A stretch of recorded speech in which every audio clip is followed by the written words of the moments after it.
ముఖ్యమైనది ఈ వెనుకబడిన ప్రాంతానికి సంబంధించింది. కొన్ని లక్షల కుటుంబాల యొక్క జీవితాలతో ఆధారపడిన ఈ సంస్థకు ఎందుకు చేయలేదని మాకు అర్థం కాలేదు. అందుకోసమే ఏ ప్రయోగం చేశాం.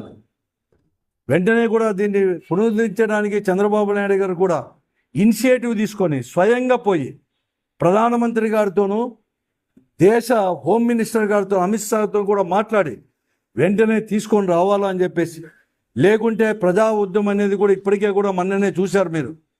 దళిత సంఘాలు కావచ్చు, లేకుంటే ప్రజా సంఘాల ఆధ్వర్యంలోనే అంతమంది పెద్ద ఎత్తున వచ్చేస్తారు. లేకుంటే వైఎస్ఆర్ కాంగ్రెస్ పార్టీ కూడా డైరెక్ట్గా భాగస్వామ్యం కూడా అవుతుంది.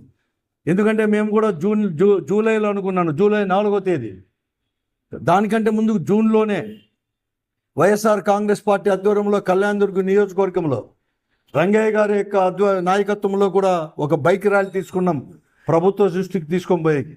అలాగే జూలై 4వ తేదీ నుంచి కూడా 15 రోజులు అంటే 19వ తేదీ వరకు కూడా